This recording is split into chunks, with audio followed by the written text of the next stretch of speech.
with it. And that's how I basically started on this path as a pre-medical student.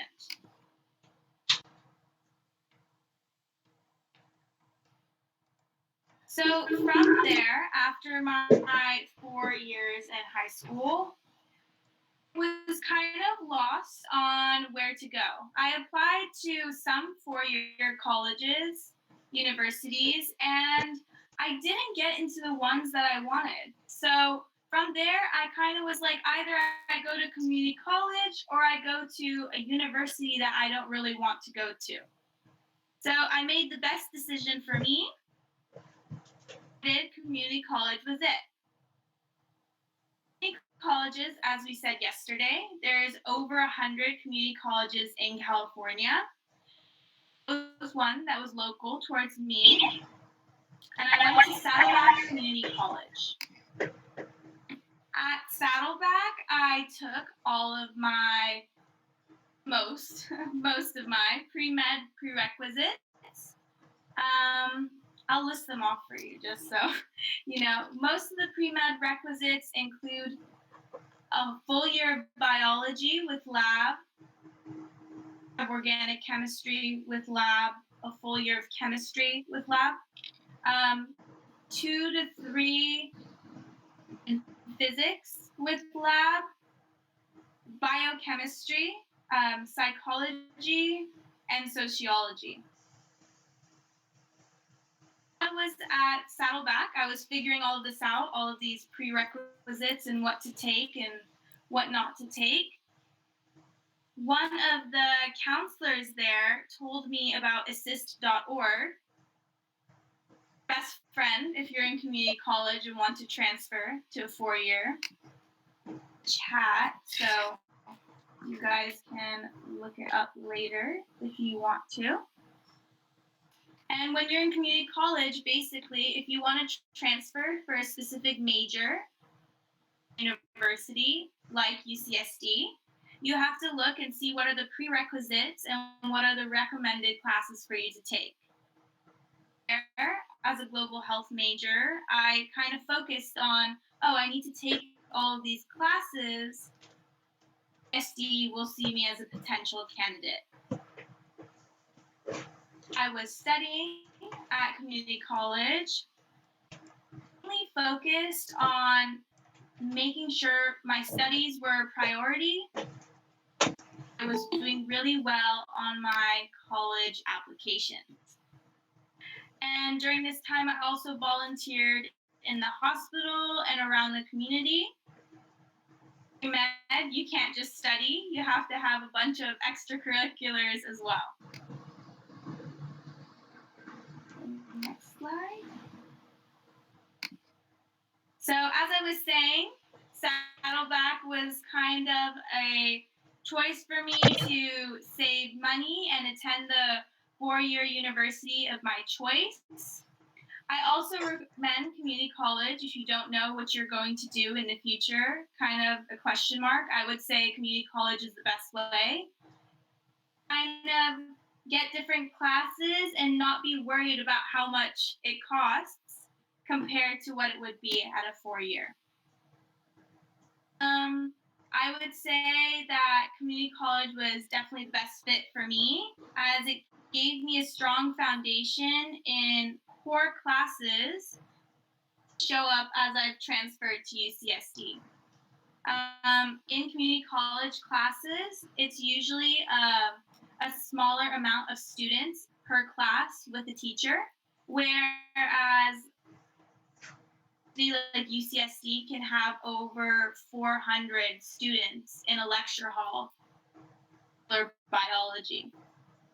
I'm happy that I took these important courses before I transferred. Also for you guys, I would say that community college is a great place to learn how to communicate with your peers and your professors. Handy when I transferred, because one of the only students in class that would actively email my teacher and ask questions, which is great because in the future you need letters of recommendation to get into graduate school. school or med school, some sort of relationship with your professors to do so. So keep that in mind when you go to university or even at community college. Although it may be kind of scary to talk to your professors, it's kind of inevitable and you have to get used to it and learn how to correspond and how to get along with everyone. So let's see. So, how has my experience been at UCSD so far? Transferred in 2020, and ironically, that's when the pandemic hit. So I have been SD classes online at home for the past year. So as a global health major, this is my time to shine, as I like to say. There's a global pandemic. This is kind of my forte. What my major studies is basically pandemics, global scale, and how it affects um, everyone everywhere. So we have been studying COVID a lot online from UCSD. Although it's been difficult to get used to classes online, I'd say it's been a very eye opening experience. I've been able to take a lot more classes than I would have been able to if I was on campus. I got to learn how to study on a different level. Of basically, like independent study became my thing this year. Um, Basically, I'm graduating in June of 2022, and this upcoming year, thankfully, I'll be moving to San Diego. Our classes will be in person as of right now. Hopefully, the Delta variant doesn't mess that up, but as of right now, all of our classes will be in person. So, my future, what am I doing right now? How am I going to get there, basically? So, since I want to be a doctor, I need to take all the steps to get to medical school. As I said previously, you need to have your pre med requirements, which is those classes I've listed. And those are only the staple classes you need. There is also that they recommend, like molecular biology, cell biology, or genetics. And it all depends on the specific medical school you want to go to. If your guys are pre med, any of you, make sure you look at the sites for the medical schools and check what classes you need. Another thing that you need to do as you go on your journey towards medical school is you need to take the MCAT.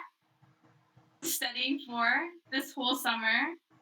I would recommend putting down 3 months and just studying because it is very hard to pay attention and make sure you're doing everything possible. Right here, I have my MCAT books right next to me. They're everywhere. But yeah, I will be taking the MCAT in the fall, so wish me luck.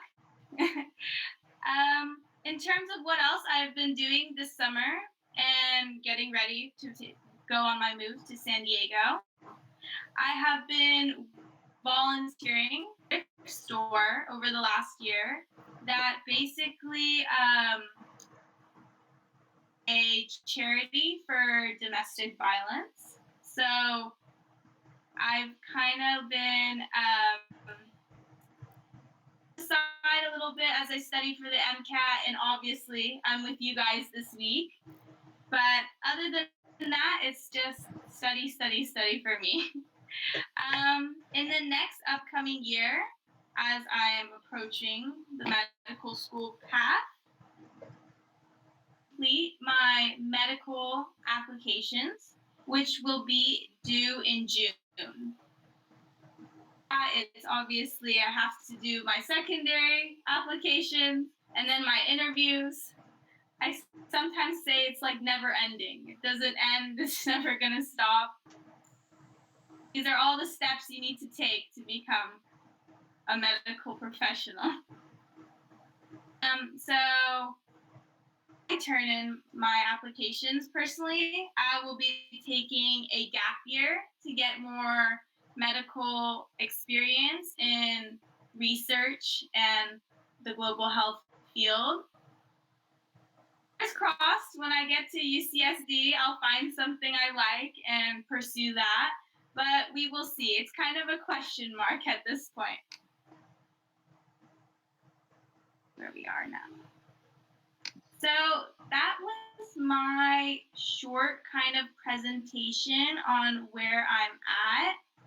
I was hoping to see questions now because I know a lot of people about the transfer system, how do 4 years universities work, or the MCAT even. I'd like to drop your questions in the chat. Specific topic, anything, you can drop it in the chat and I will just for the next 20 minutes or so.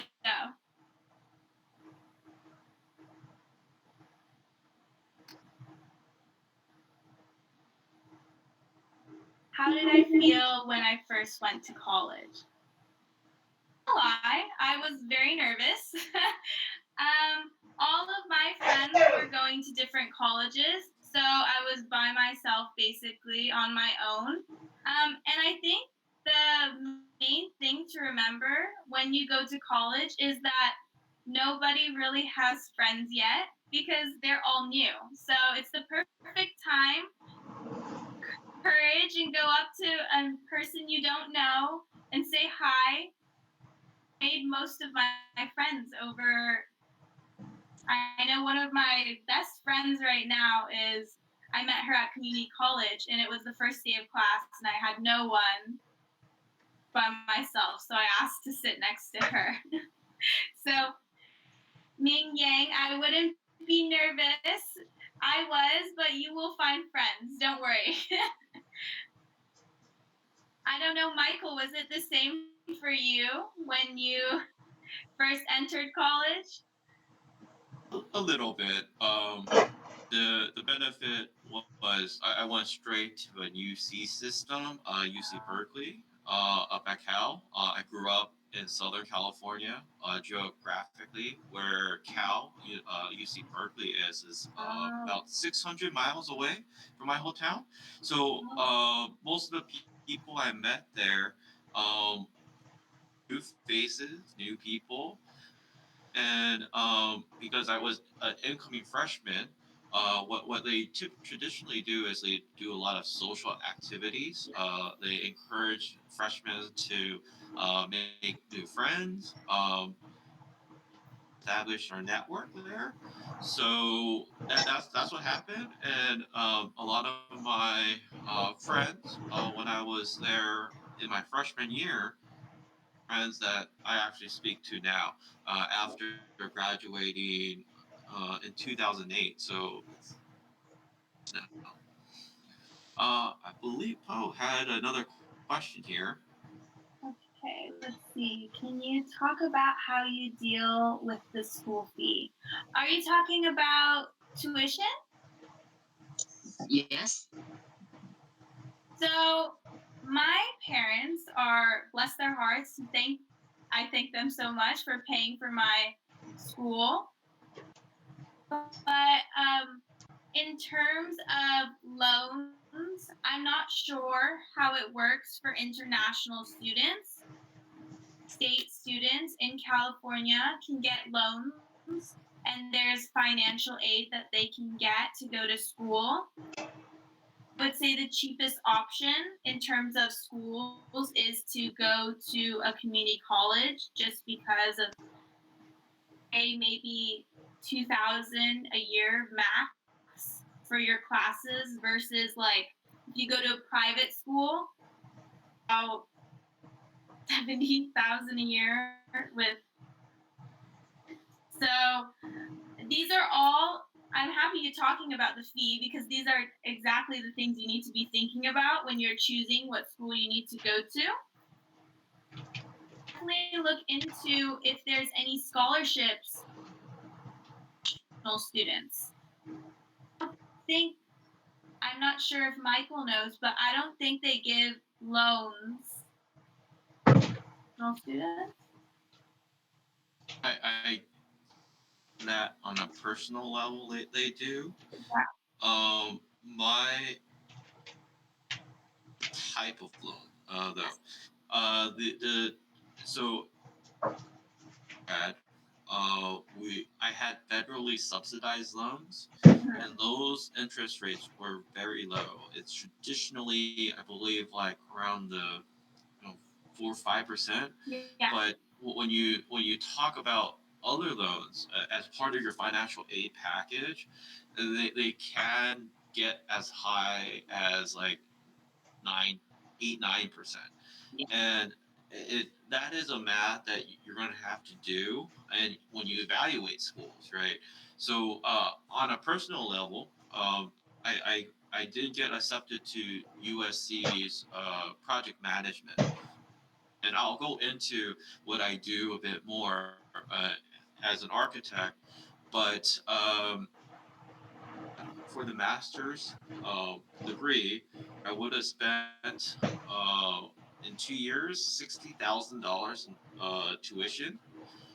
And because of my personal financial status at that time, because I had been working so long, able to qualify for loans at a deduced rate. So it would have been in the 9 10%. So when I did the financial risk analysis, I kind of told myself it's actually not worth the money. My personal, I guess, advice on that front is to really wait the school, evaluate whether it would get you where you want to go, look at your financial situation because I could tell you for myself, I had to pay everything. So I paid all the tuition and fees for my undergrad when I went to UC Berkeley. Another question here about the ACT and SAT test scores. So Avi, why don't you take that first? Okay. Sure. So before I realized I was going to a community college, I decided to take the ACT and SATs. Um, I took the SAT once because I hated that test. I would recommend either practice test for both of them to figure out which one you like more because one is faster paced, which is the ACT, and one is not as fast, it takes longer. Out that I was more leaning towards the ACT and how the ACT tested me. I don't know. You can probably find them online. There is ACT take to prepare yourself. There are books that you can buy online for it. Um, I would recommend starting early SAT and also maybe look into if colleges need the SAT and ACT because I'm pretty sure after this last year with COVID, my sister didn't have to take the SAT or ACT. So that might be something you want to look into, especially go maybe to a UC or anything else. Just I would check just to make sure. And I could probably answer this as I go through my presentation. So,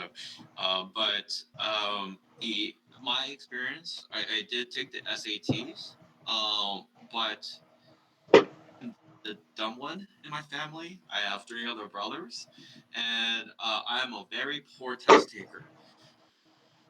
But I had excellent grades. So my grades and my community service made up for the lower T scores. And I did myself no favors, meaning that the day before the exam, I went to this theme park to go to like this not scary farm, which is a theme park here to just to have fun. The night before, I stayed up until 3 a.m. I took the test at 8 a.m. I do not suggest, I do not recommend that by any means, but that's what I did. I was fortunate enough still to get into UC Berkeley, which is people say it's number one public school. Um, that's this history for me. It's been more than 13 years since I graduated. So Scary Farm is like insane too. That I went. It was really, really scary. yeah, for the students in America, you celebrate Halloween. It's when people dress up as characters and they go trick or treating, which you go door by door asking for candy and stuff like that. As you get older and older, you kind of go towards the scarier part in trying to scare people or get scared as you walk through a maze. So that's what I did the night before a test. So once again, I do not recommend this. Totally pay my price. Okay. All right. Well, the questions kind of slowed down a little bit. Maybe Yeah. Do you want to present and then we continue with the questions? Yeah. that's what I'm thinking. And as I'm presenting, students feel free to start writing questions as I present. And as I get towards the end, we'll just scroll up and grab it. So anything that comes to mind, just type it in there. And if I say something too, and you're like, I don't know what he's talking about, just even ask us, right? We're here, right? So just letting you know. And just a tidbit, I see somebody with a snowball figure as their little profile pic. You're gonna love my presentation. I do have a slide later, but share my screen.